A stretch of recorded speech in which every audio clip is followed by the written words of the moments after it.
E hoje a gente traz mais uma das pré-candidatas. Aliás, a primeira mulher que ouviremos aqui, a primeira mulher pré-candidata, Simone Tebet, do Primeira MDB. e única, né, da É, a lista. primeira e única. Bom dia. Bom dia Andressa. Prazer muito grande em seu nome, Giane e Rosane, cumprimentar todos os ouvintes da Rádio Gaúcha. Sempre bom falar com o Rio Grande do Sul.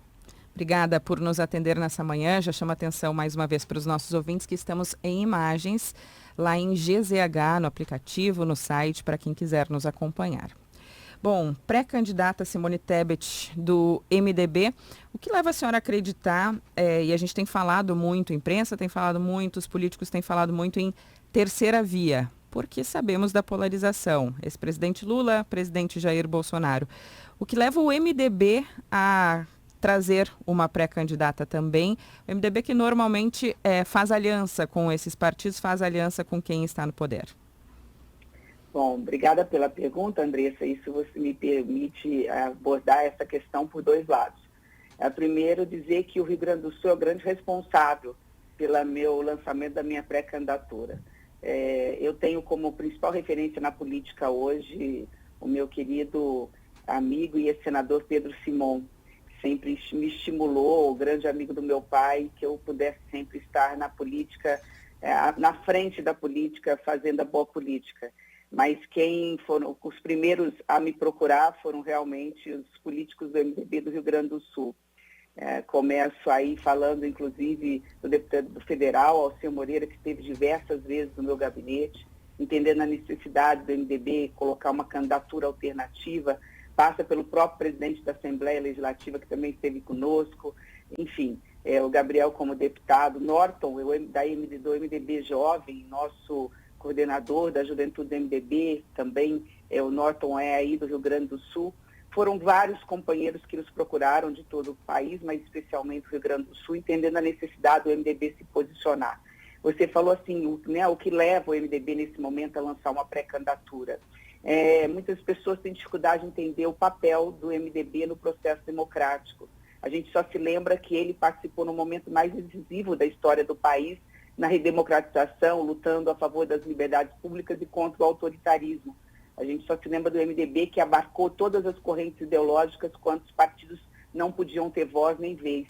Mas se esquecem que nas democracias modernas, no momento em que o mundo sempre precisa de democracia, e quando tem democracia forte, é porque tem um grande partido de centro que dá sustentação.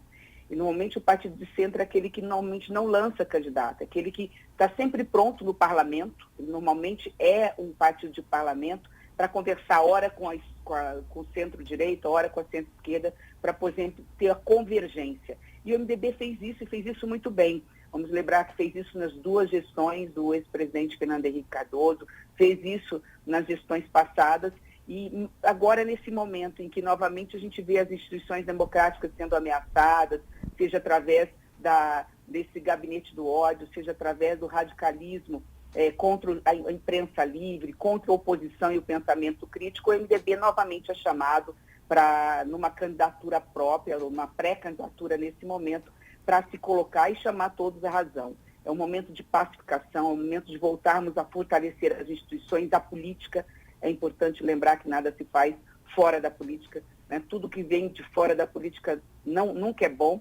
Então é por isso que o MDB se posicionou através de uma candidatura própria. E o meu nome acabou vindo de uma convergência de vários colegas. Demorei muito para entender o meu papel nesse processo, mas agora que assimilei a importância não só do MDB lançar uma candidatura própria, mas o fato também de ser a única mulher pré-candidata traz, obviamente, para mim uma grande responsabilidade que quero cumprir com o maior amor que tenho pelo país, sabendo da missão tão importante que todos nós democratas temos nesse momento tão difícil.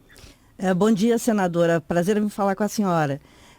Mal o seu nome foi lançado como pré-candidato do MDB e já surgiram vozes dentro do próprio partido dizendo, quem sabe a gente lança a candidatura para depois fazer uma composição com o Sérgio Moro, para ser vice, como se uma mulher só pudesse ser candidata a vice, né, e não a presidente. A minha pergunta é, até que ponto a sua candidatura é para ser levada até o fim e até que ponto ela é um trampolim para ser indicada como vice de Moro?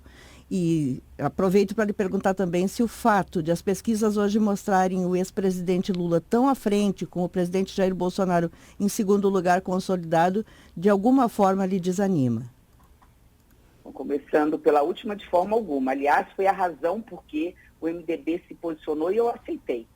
Acho que tudo que nós não podemos querer ou esperar para o bem do país é essa polarização continuar num segundo turno entre ex-presidente Lula e atual presidente Bolsonaro. Isso seria, a meu ver, estender o segundo turno até 2026. A economia não suportará. Não vamos lembrar que as pessoas, por conta dessas condutas erráticas do atual presidente, dessa polarização com o ex-presidente Lula, nós estamos falando de um povo faminto. Acredito que nunca tenha visto, a não ser na minha adolescência, no final dos anos 80 e início dos anos 90, tanta fome, tanta miséria, tanto desemprego, tanta desigualdade social. Essa polarização não nos desanima, ao contrário, nos faz seguir em frente. Lembrando que os dois, o ex-presidente e o atual presidente, têm um alto índice de rejeição. Daí ter uma grande avenida para essa chamado centro democrático. Eu nem utilizo isso como terceira via, mas como centro democrático. Nós somos a primeira e mais importante via. Nós somos a via que tem condições realmente de salvar o país, ou do retrocesso do passado, né? Nós não precisamos olhar para trás, o Brasil tem alternativas para o futuro e muito menos continuar com o presente. Então, diante disso, isso me fortalece, né? Nós somos um partido da coragem, um partido da luta, da resistência, da resiliência, nesse aspecto. Em relação à vice, Rosane, é típico, né? Mas também não cheguei onde cheguei como a primeira prefeita da cidade em que nasci, reeleita prefeita, onde tive o privilégio de por 2 vezes governar minha cidade natal. Não fui a primeira vice-governadora do meu estado, a primeira mulher a presidir a comissão, considerada sempre masculina, mais importante do Congresso Nacional, que é a Comissão de Constituição e Justiça, a primeira líder da bancada do MDB, que era a maior bancada do Senado Federal, e hoje a primeira líder da bancada feminina, que foi uma imposição que nós colocamos para o atual presidente do Congresso, a implantação de uma bancada feminina. E muito menos fui a primeira mulher com coragem de enfrentar, depois de quase 200 anos de história do Senado, ser a primeira mulher candidata à presidência do Senado Federal, me acomodando no sofá, né? E nada é fácil para nós. E nem foi assim porque fui convidada. Em todos esses casos, a gente se impôs, junto com um grupo de mulheres aguerridas e mesmo companheiros, homens, que se somam conosco, no sentido de que a mulher tem que ter o seu espaço. Então, assim, esse é o momento em que os grandes partidos e os grandes democratas têm que se apresentar. Acho que essa avenida do centro democrático está aí. Não vejo nenhum, e também não vejo nenhum nome dentro desse centro democrático com favoritismo, porque às vezes está bem nas pesquisas com índice, mas tem alto índice de rejeição. Então, acho que o jogo começa agora. Não vamos esquecer que o atual presidente da República, inclusive, começou, assim, num termo assim, sem nenhum demérito aqui no que eu vou dizer, como um azarão, no sentido de ter começado quase sem pontuar nas pesquisas. As eleições começam, o processo eleitoral, a partir, acredito, de fevereiro. O fato de me convidarem para vice, não só de Sérgio Moro, como já tenho visto pelo noticiário outros nomes, em relação a outros candidatos, eu respondo que a recíproca é verdadeira. Nós também estaremos procurando um vice desse centro democrático. O importante só é entender que, e isso é verdade, que nós não estamos aqui, nesse momento, num embate dentro desse centro democrático. Nós queremos fazer uma campanha falando de propostas, de projetos. A minha candidatura é para valer, igual qualquer candidatura do Centro Democrático. Eu fui escolhida pelo MDB, em nenhum momento o MDB me disse o seguinte: olha, o plano A é você ser a pré-candidata e candidata à presidência da República, o plano B é você ser vice de A, B ou C, e o plano C você escolhe. Não. Foi colocado apenas um plano, eu só tenho o plano A. Da mesma forma como eu deixei o partido muito à vontade, né, no sentido do seguinte: eles não têm compromisso absolutamente nenhum comigo em relação a possível vice, porque isso não faz parte do meu projeto político. Quando a gente fala, a senhora fala em centro democrático e tem se convencionado chamar de terceira via, não tem muito candidato para uma terceira via e eles acabam dividindo as atenções quando na verdade se diz não se quer nenhum nem outro. É esse o discurso que a gente tem ouvido, não se quer nem Lula nem Bolsonaro. E aí tem muito candidato dividindo esses votos, dividindo a preferência do eleitor. Qual é a chance desses partidos, desses candidatos se unirem para fazer uma frente, para fazer de fato a terceira via e não a terceira, quarta, quinta, sexta? Você sabe que ontem eu respondi essa pergunta pelo menos 2 vezes, uma para um colega e uma para a imprensa, que é exatamente essa preocupação que muitos estão tendo e que eu não tenho de forma alguma. Esse é o momento de colocar o bloco na rua. O centro democrático, a meu ver, não pode ter rosto, nome nem sobrenome nesse momento. Por quê? Porque agora é a hora das pessoas se apresentarem para o eleitor. Aquele que detém realmente, através da soberania do voto, o poder de decidir quem que será o próximo ou a próxima presidente da República. E explico por quê. Você mesmo mencionou um nome que a princípio era candidato e a princípio passa a não ser mais. Então vamos lá, a pessoa até com que eu falei chegou a lembrar de Luciano Huck, né, que foi ficando pelo caminho porque desistiu. Então eles foram falando, não são palavras minhas, mas desse jornalista. Olha, Luciano Huck desistiu antes de começar, que seria um grande nome. Eduardo Leite, é o meu cumprimento, o nome aí do povo gaúcho, né, o governador do estado do Rio Grande do Sul, ficou no processo das prévias, também no meio do processo. Nós estamos tendo outros nomes que já falam em composição dentro de um processo de centro democrático. O Mandetta, vocês mencionaram, meu querido amigo do meu estado de Mato Grosso do Sul, a princípio a União Brasil estaria já dialogando com alguns candidatos. Então, se nós formos analisar, quem fale aí que o presidente do Congresso está pensando, repensando, se nós vamos pensar, como o processo eleitoral começa em fevereiro, início de março, até lá algumas composições podem fazer, nós estamos precisando de alternativas para o país. E eu me apresento com muita tranquilidade, por tudo que vivenciei, pela experiência que tenho, como um nome a oferecer através das propostas que estarei apresentando. Então, não acredito nessa poluição, vamos dizer, do centro democrático. O centro democrático tende, sim, a um afunilamento e acho que esse afunilamento vai começar lá para final de fevereiro, início de março. Temos muito tempo, o processo ainda nem começou. Senadora, a senhora fala que vai se apresentar com suas propostas e existe uma área que aqui para nós, neste programa e para a Rádio Gaúcha em geral, é muito caro, que é o tema da educação. Hoje o que nós vemos no Brasil é uma degradação geral dos índices que mostram a aprendizagem dos alunos e nós estamos ficando para trás. É uma geração que está se perdendo. Se a senhora for eleita presidente da República, qual é o seu projeto para a educação para melhorar esses índices e fazer com que o Brasil realmente tenha na educação a porta de saída do subdesenvolvimento ou passe de país em eterno país em desenvolvimento para um país desenvolvido?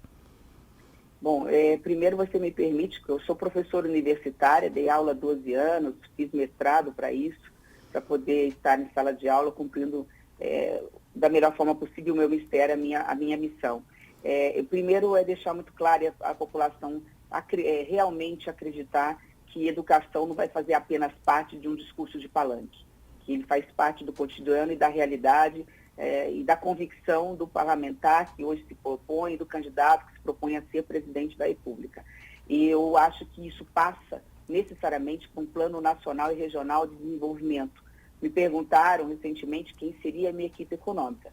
Falei, essa é a segunda, terceira, quarta, quinta maior preocupação que tenho. A primeira é apresentar ao país um plano nacional e regional de desenvolvimento, que o Brasil é muito diverso na sua realidade. A realidade do Rio Grande do Sul é muito diferente da do norte do país, que é diferente do sudeste do país, que é diferente da minha região do centro-oeste. Dentro desse plano de planejamento que temos que apresentar ao país, nós temos questões que são imediatas, que tem que começar no primeiro dia de um mandato de um presidente da República, outras que se resolverão a médio e longo prazo.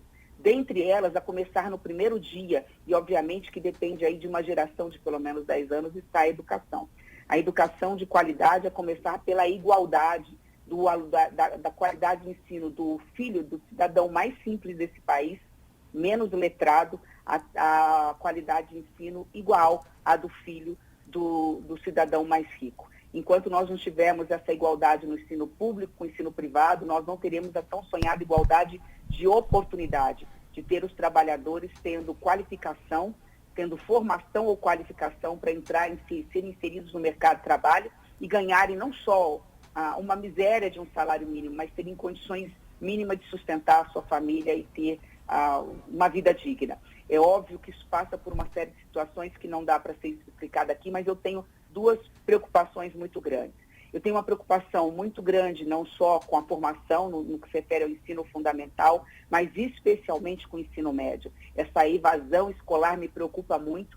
O currículo escolar precisa ser modernizado e adequado à realidade atual. Eu já tive jovens, hoje já tenho meninas nas universidades, sei o quanto o currículo do ensino médio, apesar do ex-presidente Temer, nosso presidente, ter feito uma reforma do ensino médio, ela ainda precisa ser atualizada para que nós possamos fazer os nossos jovens se interessar no momento que ele quer ir para a rua e que ele está se descobrindo, se interessar pela sala de aula. Então, passa, sim, pela atualização dos currículos da grade curricular, mas passa principalmente e fundamentalmente, acho que isso é o mais importante de ser dito, pela valorização do professor. A valorização que significa, sim, garantir uma melhor remuneração e salário e atualização constante para que esse professor possa dominar a sala de aula. Enfim, é muita coisa, não dá tempo da gente ficar falando muito, mas assim, eu sou muito empolgada com esse tema. Podem me cortar aí, porque eu acho que eu já falei bastante.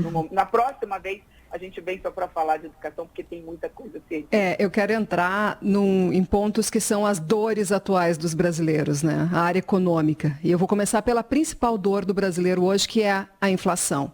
Quais são as suas propostas para amenizar essa alta de preços que nós estamos enfrentando, considerando inclusive a característica da inflação que nós temos agora, que é uma inflação persistente, muito baseada em alta de custos, né, difíceis de eliminar da cadeia econômica, principalmente energia elétrica, combustíveis e também aumento de preços que acabam desembocando nos alimentos. Eu peço só que a senhora espere um minutinho para responder essa questão, porque o Cid Martins, nosso repórter, tem informação aqui importante sobre o júri da Kiss, que condenou os 4 réus na última sexta-feira, mas que, por um habeas corpus preventivo, eles estavam soltos. Depois da decisão de ontem do ministro Luiz Fux, eles devem ser presos imediatamente. 2 já se apresentaram. Tem um terceiro agora, Cid.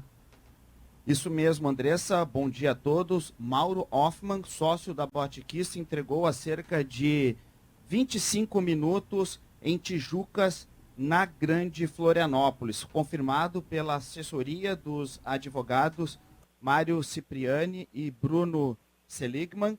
O Mauro Longueiro Hoffman, 56 anos, se entregou no presídio de Santa Catarina, ele que foi condenado a 19 anos e 6 meses de prisão. Ele chegou em Tijucas, 8 horas e 10 minutos. Agora, a expectativa é para a apresentação de Luciano Bonilha Leão, produtor musical, auxiliar de palco da banda gurizada Fandangueira. Lembrando que 2 dos 4 condenados do júri da Botekiss se apresentaram à justiça ontem e estão presos, que são Elisandro Spor, sócio da Botekiss, e também Marcelo de Jesus dos Santos, o vocalista da banda gurizada Fandangueira. O Marcelo está no presídio de São Vicente do Sul, na região central. Agora, pelas redes sociais, o ex-produtor de palco, Luciano Bonilha Leão, afirmou que também vai se apresentar e, com isso, faltando apenas ele. Mauro Hoffman, sócio da Botekiss, se entregou então 8 horas e 10 minutos, se apresentou no presídio de Tijucas, na Grande Florianópolis. Daqui a pouco a gente traz mais detalhes, Andressa. Obrigada. Cid Martins com a informação importante aqui, senadora. Por isso, peço desculpas pela interrupção, mas a senhora já pode responder a Giane sobre economia e a inflação. Imagina, primeiro, se me permitir, a minha solidariedade, novamente, apesar de tanto tempo, a todas as famílias que perderam seus entes queridos na Botekiss. Bom, vamos lá em relação aos juros. Eu posso dizer o que eu não vou fazer e o que eu vou fazer. Principalmente, o que nós precisamos fazer é garantir aos investidores estrangeiros, investidores brasileiros, segurança jurídica. Vamos lembrar a razão um pouquinho dessa inflação muito rapidamente, entre outras coisas, né? Essa instabilidade política e institucional que, infelizmente, o atual presidente da República provoca no Brasil.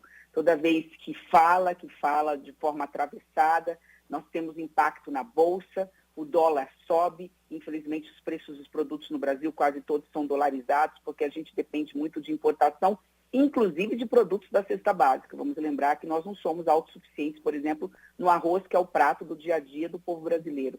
Então, esse é um ponto. A pacificação, você ter segurança jurídica, segurança institucional. Segurança jurídica significa dizer para todos, nós cumprimos a Constituição e honramos acordos. Ninguém dá calote num país que precisa garantir a todos os investidores que nós cumprimos as regras do jogo. Bom, dito isso, em relação à inflação, também é importante dizer o que não podemos fazer.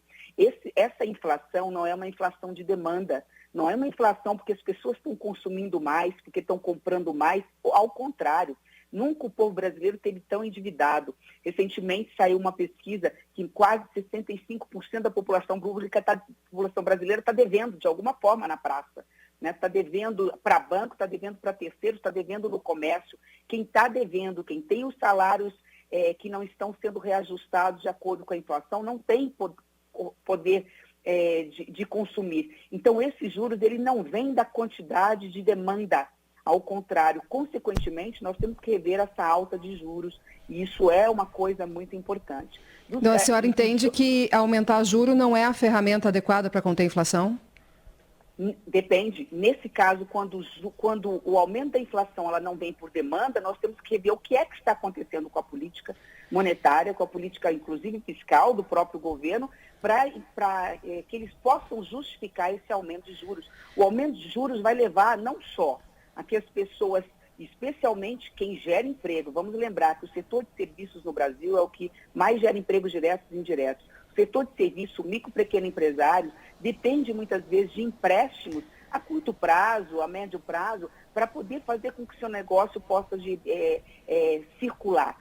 Se ele não pode contratar, porque os juros estão altos, ele não pode pegar um financiamento, ele não vai aumentar através do seu capital o seu investimento. Consequentemente, ele vai deixar de investir. Então, acho a senhora falou muito na questão da segurança, né? E dentro dessa questão tem o furo do teto de gastos, que foi uma questão que aconteceu agora. E aí, qual é o seu posicionamento em relação ao cumprimento? Qual seria seu comprometimento em relação ao teto de gastos? Foi o que eu expliquei, eu comentei sobre a PEC do calote, sem mencionar o que agora você está me falando, Jane. É exatamente isso. Aqui no Congresso Nacional, eu fui contrário, inclusive, à aprovação da PEC dos precatórios, exatamente por duas razões. Primeiro, que ele estendia o furo do teto de gasto até 2036. Segundo, que ele deixava todo esse espaço fiscal, que é algo em torno de mais de 100 bilhões de reais, 106 bilhões até agora, e vai aumentando, porque de acordo com o aumento da inflação, o dólar, você acaba arrecadando mais, solto, né? Além de dar calote, além de furar teto, você não sabia para onde ia esse dinheiro. Eles alegavam que era para o Auxílio Brasil. O que nós tivemos que fazer com o próprio governo aliado à oposição? Nós chegamos a um acordo intermediário. Por quê? Porque o governo garantiu. Sem isso, nós não temos Auxílio Brasil de R$400.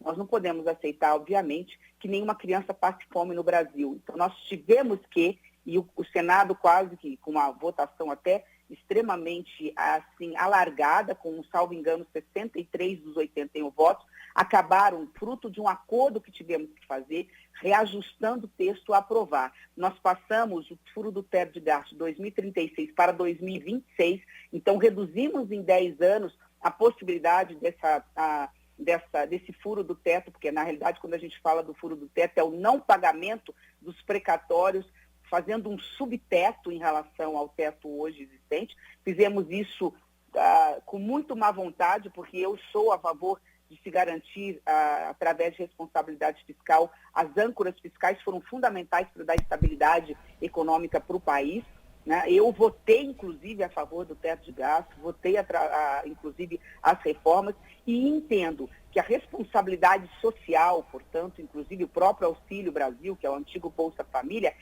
obviamente, a responsabilidade fiscal é o fim. é aquilo que justifica as nossas ações. Mas para esse fim nós temos que garantir o meio. E o meio a se garantir que se faça assistência social, não assistencialismo no Brasil, é através da responsabilidade fiscal. Leia-se, regra de ouro, teto de gasto, desculpa. Pode falar.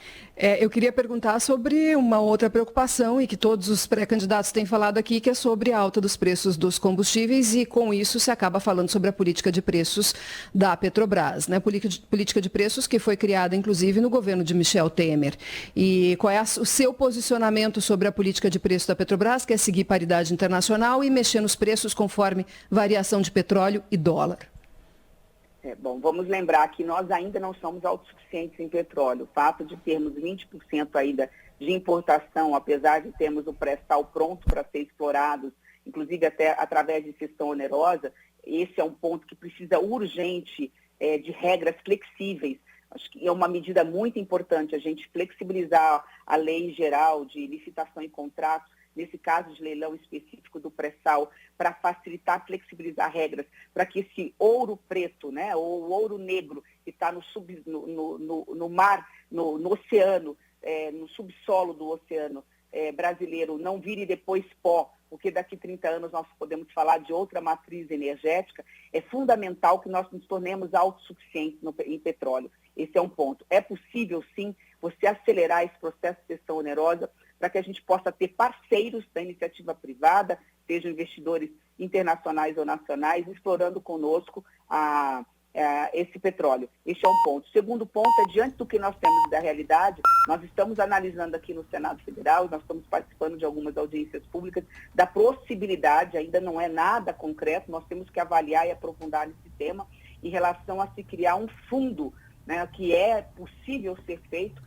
para que possa compensar dentro de regras muito delimitadas, num período de 6 meses a 1 ano, quando o dólar está muito alto, né, nós estamos diante de uma desvalorização do câmbio, do real, para que ele possa suportar e compensar esses preços, para que o nosso, não só o nosso trabalhador possa colocar o combustível na sua moto, no seu veículo, mas que principalmente os nossos caminhões que transportam as mercadorias, infelizmente nesse sistema modal, logístico já ultrapassado e um dos mais inseguros e caros do mundo, que é o rodoviário, possa transportar o preço dos alimentos de forma mais barata. Então, há uma discussão em relação ao fundo, eu estou participando dessa discussão, mas acho que essas duas questões precisam ser imediatamente analisadas, mas especialmente nós temos que nos tornar autossuficientes em relação ao combustível. Até porque nós temos a matéria-prima. Nós só precisamos agilizar com regras claras e seguras. Por isso que eu sempre digo, né, segurança jurídica, para que possamos atrair os nossos grandes parceiros. Sejam por o que a gente fala de PPPs, parcerias público-privadas, ou mesmo através de concessões, algumas privatizações. Isso precisa ser agilizado. E acho principalmente que houve... Alô? Não, conclua, por favor, que eu tenho uma pergunta sobre outro tema para a senhora. Tá bom. E acho principalmente que nós estamos num momento favorável. Há 10 anos atrás, nós falávamos nisso, em cessão onerosa, em parcerias público-privadas, e mesmo em privatizações, isso era um bicho de 7 cabeças. E mesmo em flexibilizar as regras de licitação e contrato. Imagina, vamos flexibilizar essas regras, aí cessou toda a sorte de corrupção, de descaminho no meio do processo. Mas não, hoje nós sabemos, temos inclusive parceiros como os tribunais de contas, fiscalizando e participando desse processo. Senadora, eu queria mudar um pouco de assunto, porque a saúde foi a preocupação maior dos brasileiros nesses últimos 2 anos. A senhora ganhou bastante destaque na CPI da Covid, ficou muito conhecida no Brasil todo para quem acompanhou, pela contundência até das suas afirmações. Agora, se a senhora for eleita presidente, o que mudaria na política de saúde brasileira ou o que a senhora manteria, faria de diferente, afinal? Eu sou municipalista por natureza. Eu fui prefeita, 2 vezes prefeita, fui diretora, participei da Confederação Nacional dos Municípios, que sempre teve também, no Sul, uma grande referência, que sempre esteve atuando no Congresso Nacional. Todo ano a gente conseguia que os municípios avançassem no que se refere a ter um maior orçamento para realizar as suas obrigações constitucionais. E eu tenho convicção do que eu vou dizer aqui, né? Esse discurso de mais Brasil e menos Brasília, que infelizmente o governo faz às avessas, o discurso, ele sempre diz, na prática, a gente vê pelos projetos do Congresso Nacional, nunca se concretizam, precisa sair do papel. É muito simples essa questão. Embora a saúde pública seja tripartite, a responsabilidade da União, dos estados e municípios, a maior responsabilidade, que é a saúde da atenção básica, aquela que o cidadão é a primeira porta de entrada quando ele fica doente, que é o posto de saúde, é o remédio, é o médico que falta, ela é de responsabilidade municipal. Quando você olha na Constituição, aquilo que foi determinado para os prefeitos, é quase tudo. Todos os serviços públicos são de responsabilidade dos prefeitos.